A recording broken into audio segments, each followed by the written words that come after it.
Are we out of time? Well, Jeff, I think we're going to take some questions until 12:30, right? Yeah, I don't know. Anybody keen to ask Jeff any questions? Do we have time for a couple of questions? You've got about 20 minutes. Hi, it's testing. Joe? Jeff? Hi, Jeff. Hi. Yeah, you go. I'm Al from Sage.my. I just want to ask you a little bit about advertising for startups. What do you think about digital advertising and traditional advertising for startups? Okay, I think it's a really good question. Yeah. Anybody launching a company now and going forward is really lucky in the advertising space, because even back in the days when we were launching Priceline, you didn't have consumers today organize themselves into their interest group. Back then, we didn't have that. So we had to run these TV commercials, if you've seen them with William Shatner, the Priceline commercials. You had to run a TV commercial and hope the right people were watching it. Today, consumers aggregate themselves into areas of interest. So if you were selling a product to soccer enthusiasts that had young children, somewhere using internet data and segmentation, you can find out where those people go on the internet, what they read, what they look at, and you can market very, very specifically. So the key in advertising today is deep segmentation. Spend your time really defining exactly who your customer is, and then figure out where they are so you can get it to them. I'll tell you a little tip, something we used to do. I had my team, I said, tell me exactly who the buyer is. Everything you know about the customer. And in our case, it was the customer was a female between 35 and 45, average income of this, lived in this part of the world. You know what we did? We named her Jane, and we made this life-size cutout of a woman named Jane, and I put her in the conference room, and I put her in my office, and we wrote all her statistics on her, and people would come into my office, and they'd say, hey, I got an idea, can I tell it to you? And I would say, why would you tell it to me? Why don't you tell Jane? And they would look at Jane, and they'd say, because she won't understand, and I'd say, then go away. When Jane understands what your idea is, we have something to talk about. We were extremely focused on who exactly are you selling this product to. Once you find them, you can narrow your advertising to only spend money talking to Jane, because if Jane's husband is not a buyer, I don't care what magazines he reads, what newspapers he reads, or what websites he's on, I'm not selling something to him. Next. Jeff, over here, on your right. It just sounds like the voices in my head I always hear. Oh, first of all, they don't usually say Jeff, though. First of all, there was a very phenomenal speech you gave just now, and we look forward to see you at the Startup Experience Camp tomorrow. Yes, right? I will be at the camp tomorrow. So my question is actually an idea.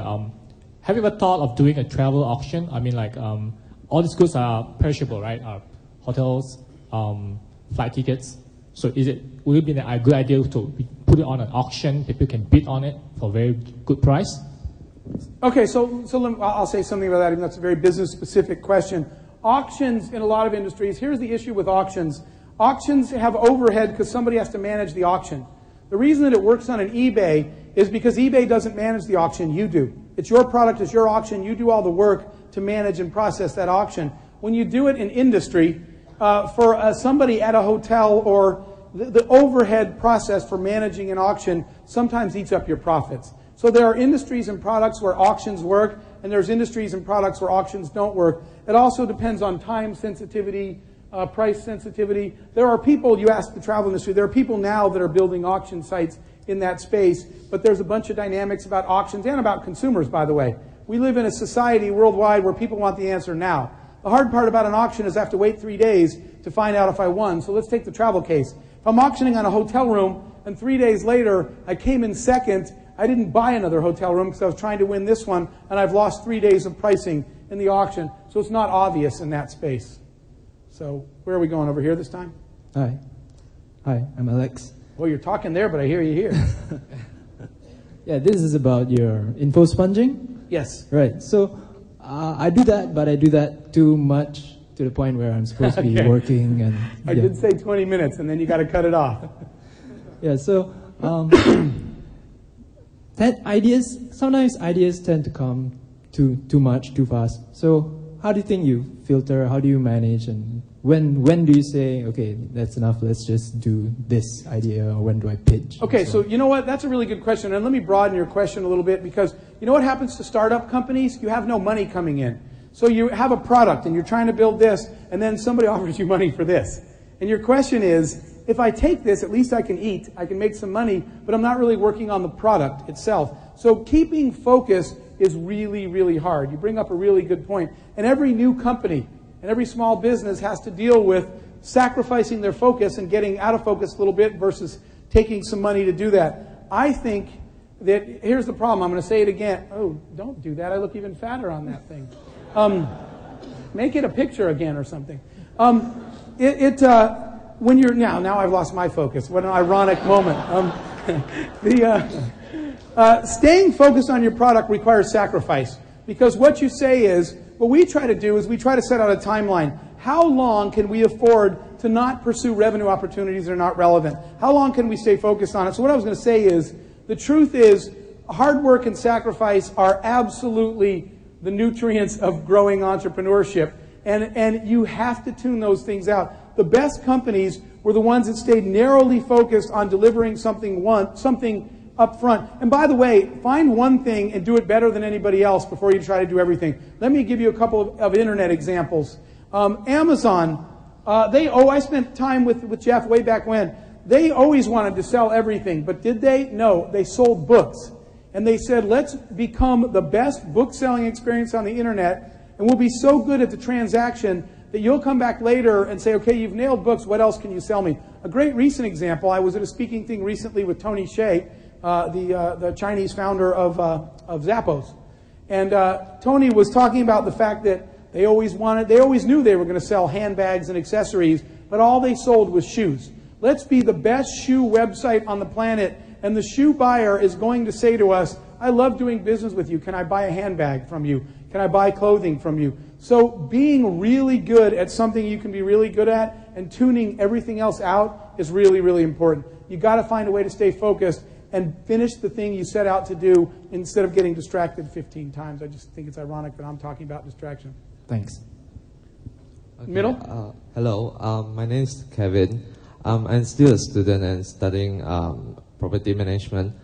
I have a question regarding looking around you, searching for people smarter than you. Because I'm still a student, I was wondering how we are going to protect ourselves if, let's say, we have ideas, but we don't have the technical part knowledge. So how we going to ensure ourselves, when we're looking for people, people are not dumping us and picking up our ideas? Okay, so I don't think I've ever been to any one of these that I didn't get asked that question, which is, how do I protect my idea? First of all, here's one that amazes me when I'm on the investor side. I've had people walk in and say, I have a brilliant idea, I want you to give me the money for it, but I can't tell you what it is. So you know what, why don't you take my car too, okay? I mean, I'm probably not going to do that deal. And people have done that. So here's my thought on that. If your idea is so easy for someone to steal and do, get another idea, okay? Forget that idea. If it's that easy to steal, it ain't that good. The way that you can protect your idea, there are three. One of them is intellectual property, patent protection. At Priceline, we actually had a patent on name your own price, on the business process, and we wound up, people infringed the patent, and we had to litigate, take them to court, and we won. So if you can patent what you're doing, do that. Not everything is patentable. That's one protection. By the way, don't build a business around that, right? If your whole goal is, we'll just patent something and hope people violate it, that is not a very good business. A patent is a backup plan. That's one thing. The second one in today's world is first in, okay? The truth is, whether it's an eBay or a Facebook, there are probably a whole bunch of other auction sites that came out that had better functionality in eBay or were cooler than Facebook. But so what? They were already there and they already worked. We were already happy as consumers. If you get in the market and you deliver the product that I like, that's good enough, switching cost is the word. Switching cost is high. Why am I going to leave eBay? Right? It already works. Why? It's painful for me to switch. So first in the marketplace, again, you heard in the earlier panel, innovate and come up with something no one else is doing. If you do it well, is Twitter rocket science? Right? If a guy sat down and said, I'm going to give people 140 characters to tell their friends, I'm running to the bathroom and I probably won't make it. Okay? That is not a rocket science idea. All right? But so why aren't we using 400 different ones? Because Twitter was first. And it made sense. People liked it and they use it. So first in is the other one. Those are Those are ways to protect your business. The third one, by the way, is if it's an industry that you have relationships in, meaning that you can lock up the real estate. So for me to launch a company in the airline business, I actually know the airline CEOs, and I know the people. And if you said, that's a good idea, Jeff, I'm going to go launch it, I would say, good luck getting meetings with the CEOs of airlines. They're not going to take your call. So if you have an industry or an expertise that everybody doesn't have, I can go lock up the real estate. I can go do deals with these people that won't do deals with everyone else. They know me and they trust me. That's a business I want to stick with because you couldn't steal it if you wanted to. So find one of those things. Just to summarize, if your business is that easy to steal, find another one. Patent what you can patent. Get out there fast because once you're in place, you're hard to dislodge. And if you have specific expertise or relationships in your life and on your team, that's a good business to be in. Where are we going, sir? Hello, Jeff. Hi, my name is King. Here and here, right? Yeah. Hi. Yeah, okay. My question is very much on people. You work with a lot of people, and I'm sure you invest in them very much. I work with 3 people, and I do get afraid when I invest too much in them. And what do you do, or what happens when they decide to depart or leave? So what are the reasons? It all depends on the reasons. Are there reasons you can tell me why people departed? No, they haven't. But I'm just saying that after the investment, the initial investment made in them, what do you do to, okay, so I think safeguard yourself? I think that's a really good point. I'll say a couple of things of that. First of all, I assume, since I am not, I don't really want to hire the person who can't get a job anywhere else. Okay? So the girl that I hire is the girl that everybody else wanted to hire. So you know what I assume? She is going to go somewhere else. And you know what I really hope? She's going to go be the CEO of the next big company, because that's not a bad thing. There are other travel sites like Kayak that were started by Priceline employees. That's a pretty good thing. We assume that the people that we help grow and develop are going to go out in the world and do great things. That can only benefit you because guess where the next partnership comes from, right? This person, one of your employees, is now the CEO of something else, and you're looking for a strategic relationship. And those people, I've had people that called me back and said, you taught me these skills, so how can I work with you to pay that back? So I think you don't fight that. You assume that if you were hiring the kind of people that would say to you, I'll never leave here because no one else would ever hire me, you don't really have the best employees. I hire people that I think are going to go out in the world and create value. You do try to protect yourself. And I think the way you protect yourself is in the hiring process. And what I mean by that is I've always had a management philosophy that was hire smart and manage easy. Okay, that boss I told you about with the cars, the guy would walk to our office all the time and say, what are you working on? Show it to me. Why are you doing it like that? And I felt like saying, why don't you just do it if I'm this stupid? Okay, why do you give me work and then tell me how to do everything? Why did you hire me? My philosophy was the opposite.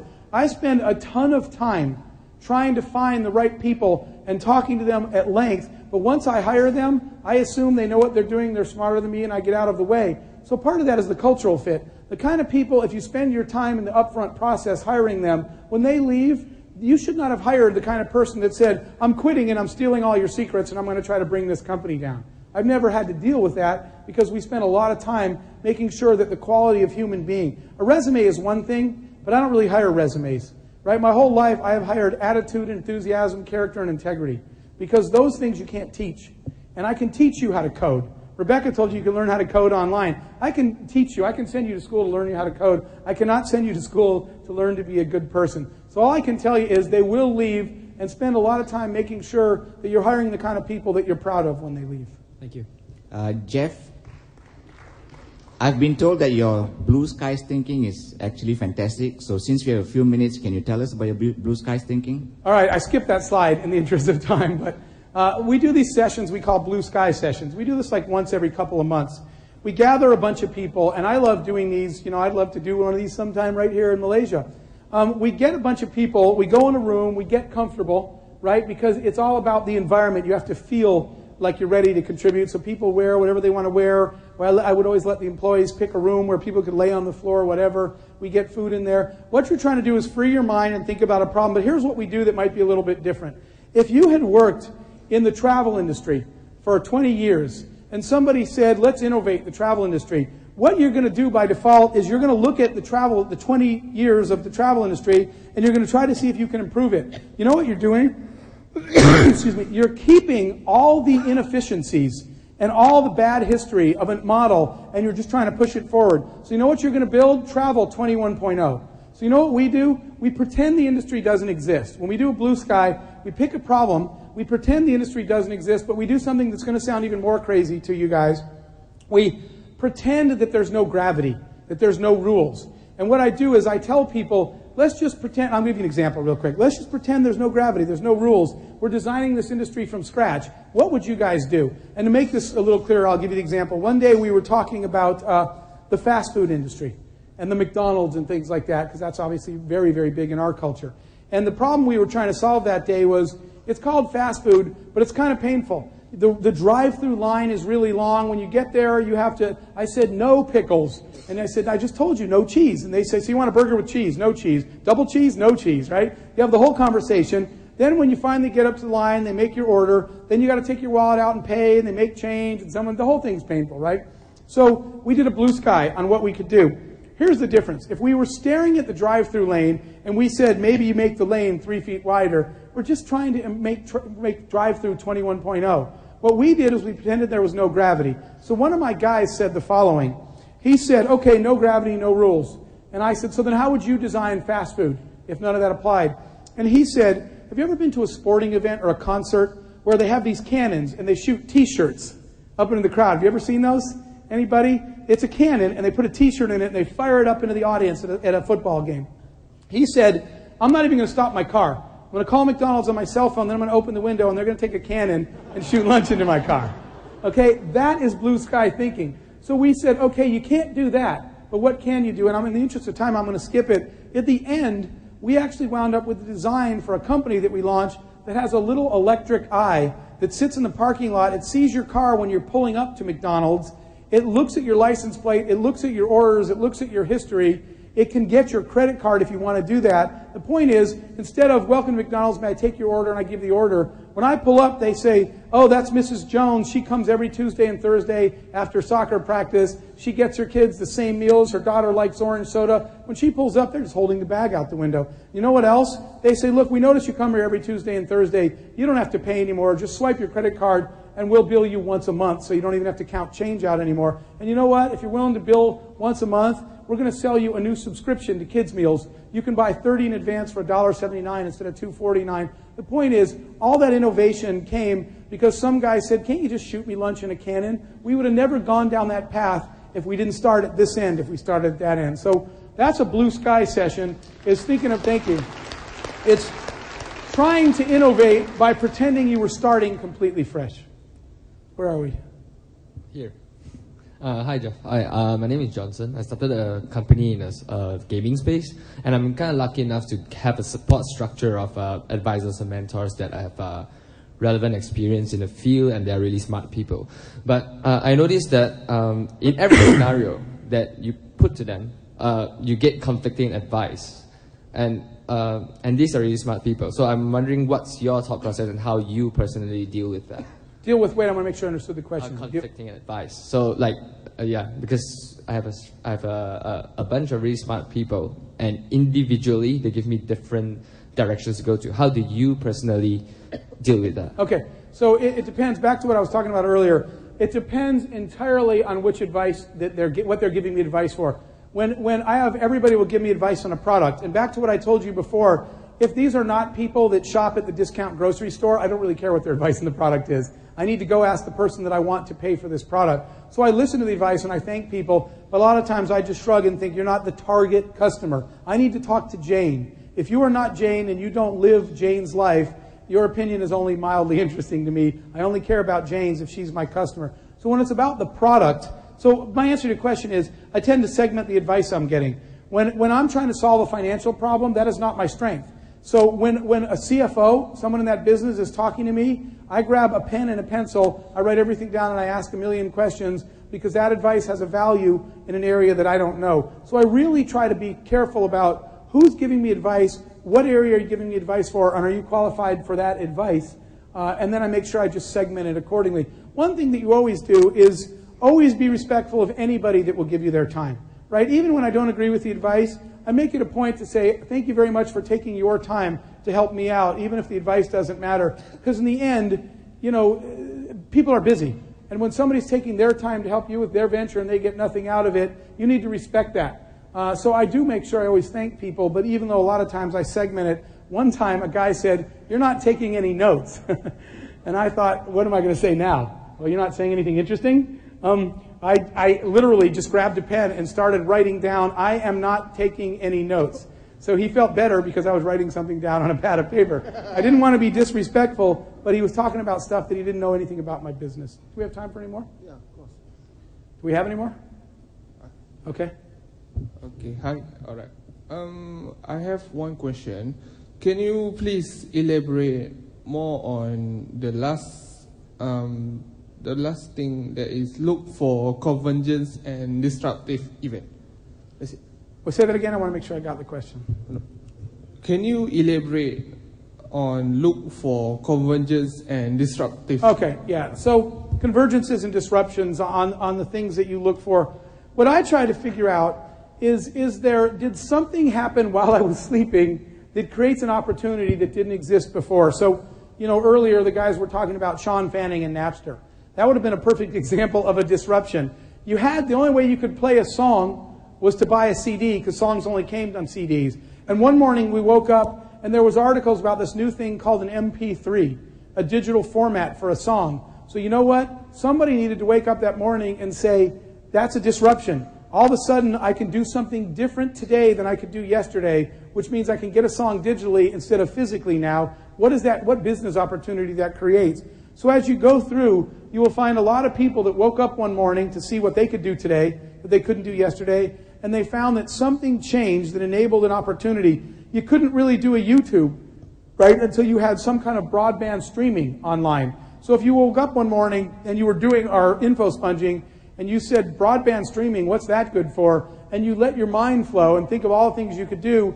Somebody woke up and said, well, I could actually share all my little 2-minute videos with all my friends. There's a disruptive opportunity and a convergence because the streaming went to the computer, right? And they said, I could load this stuff up to the internet and everybody could watch it. So you're just trying to find, where did a change in the world create an opportunity to do something that you couldn't do before? And with the convergence, a lot of convergence now is all around mobile, right? I don't know if you guys saw that. I forgot the name of the store. It starts with Thames or something, but it's a Korean grocery store that put these virtual grocery stores in the train stations in Korea that I saw last time I was there. It's amazing because what they figured out was the new digital technology, right, to be able to put screens up that actually look like this shelf of a grocery store. So here's the convergence. The convergence is low-cost, high-resolution, thin screens that I can put in a subway station. Then the other convergence is digital devices that I can click and order products with, delivery services. So somebody looked at the convergence of all these things, and they looked at trends. And they said, consumers are just standing at the train station. You know what a lot of people are thinking? What am I going to have for dinner tonight? What better time? So they put this thing up. If you guys haven't seen it, you just Google Korean subway grocery store, and it will show it to you. But you literally are standing in the subway station. It looks like a distance like you're in the grocery store. You walk up and you take your cell phone and you say milk, cheese, and bread, and then it bills it to you via your cell phone and delivers it to your home while you're on the train. Brilliant idea. What they did was they realized that all these things converge. You couldn't have done that yesterday because you didn't have a screen that was cheap enough to put in a subway. You didn't have the mobile technology to point and pay things, etc. Those are good examples of disruption and convergence. Hi, Jeff. I'm Kamar. How important is analytic in developing a startup technology? And if there is no ability to develop in-house, is it advisable to partner or license the analytic technology? Okay, very, very good question. So I'm going to caveat this now. This is one editorial opinion. Everybody may not agree with me. So I'll tell you what I've been doing. It's been working for us, but there may be other answers. Analytics. On the front end, here's what I think. People way overanalyze the front end. The best way to find out if this thing is going to work is to build it and put it out there and let the market tell you if it's going to work. People do a lot of analytics. I was going to make a t-shirt one day that said on it, just ask them. Because people would say, do you think my customer will do this? Do you think my customer will do that? You know how many times I said, I don't know, did you ask them? And people would say, well, we could do that, right? So the analytics in the front end are not as hard as you think. Get out in the market, get out of your office, go to the grocery store or whatever, go to the subway, talk to people. The analytics to find out the basic service offering, because your service offering is so complex that Jane in the subway can't understand it. It's not a good product anyway. All right? So get out there on the front end, but the back end, my answer is completely different. The only way to tune a business is metrics. And yes, your question, should you outsource, partner, and third-party analytics? Absolutely. You do not need to spend your time learning how to build analytic tools. They're already out there. But you cannot fine-tune a business. What I told you was launch the business and let the customers tell you. How are they going to tell you?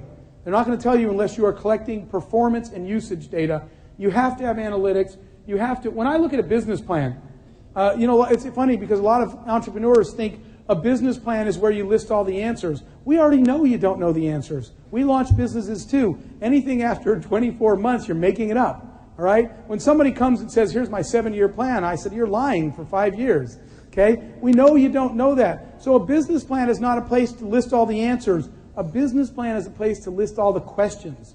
What I want to know is, what are you tracking? What are the key questions? What are the key performance drivers? What are the sensitivities? What makes this business work or not work? At Priceline, we had a core assumption that we could, I'll make up the number, we could spend $20 a customer to acquire new customers. What's it really going to be? When we get out there, were we right? Were we wrong? If we spend $30, does that make our business more or less profitable? It's about knowing what you need to measure, collecting the data to measure it, and tuning your business around those analytics. Very important. But I will tell you, think about them before you show anybody a business plan and say, by the way, we know we don't know everything, but here's a list of the questions we will answer during the first 6 months, during the second 6 months, and here's how we're going to measure them. Thank you. Why do you fail? When you do something, what are the reasons that you found that you fail for, and how have you learned from those reasons? We don't have that kind of time.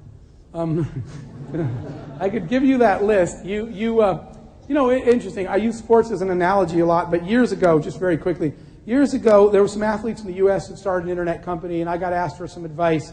And I did it. The company was called MVP.com. I did it because it was Michael Jordan, John Elway, a football player, and Wayne Gretzky, the hockey player. So I went. They wanted to meet with me, so I went. And it was very interesting because we were having this discussion. I was out with Michael Jordan, and somebody came up to him and started talking about some shot he made at the end of a game that he won. And he didn't seem to know what they were talking about.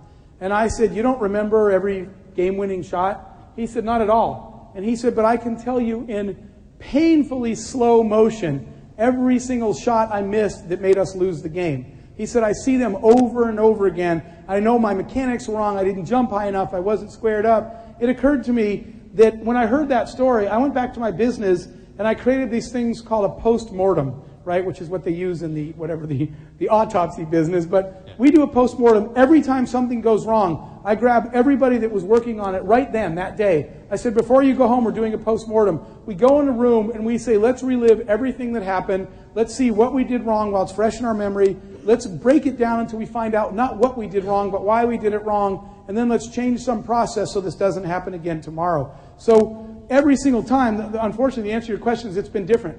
There were times where we just didn't listen to the customer. We thought we were smarter. There were times where I hired the wrong person, right? And that person I actually believed could do this and they couldn't. So the list of failures, the reasons are different every time. The important thing is jump on your failure, document it, figure out why you did it, and figure out what you need to change. If you just go home and say, we promise we won't do that again, that is not continuous improvement. Continuous improvement is to say, she needs to be trained, we need a manual for this, and next time the customer calls, we're going to write all these things down. Change something every time you fail. I don't know how we have time for 5 or 10 more minutes, then we can break up. Jeff, my name is Muhammad Dahan, and I'm in research business. After listening to you for something like 1.5 hours... It's been like 6 hours, it feels like right now. No. I was about to say that you are the most inspirational speaker that I've heard this year. Thank you. I appreciate so that. my question on behalf of all the young people here, when they get married and have kids of their own, how did your parents raise you?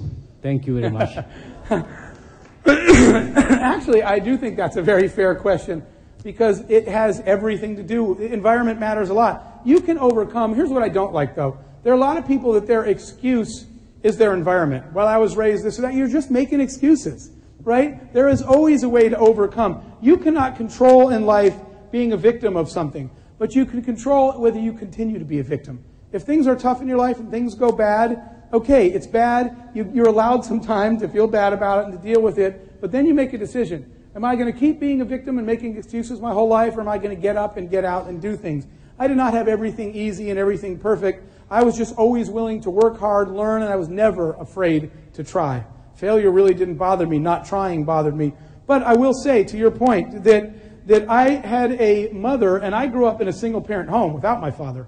So I didn't even have two people for a support structure. My mom was working around the clock to take care of everybody. But I had a mother that always, the question was never, why you? The question was, why not you?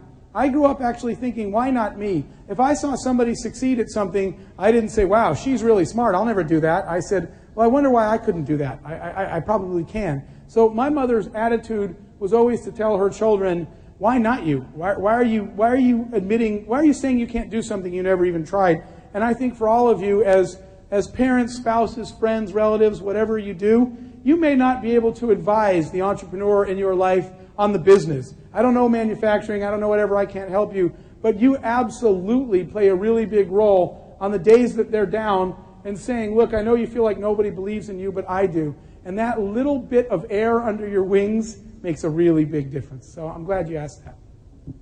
Jeff, Joel from Groupon. This is a question of curiosity, not cloning. Yeah, why isn't Priceline in Southeast Asia? There's a lot of, as you guys know, as you expand globally, there are a lot of agent issues, there are rights issues in the airline industry, there's cabotage issues, there's tax issues.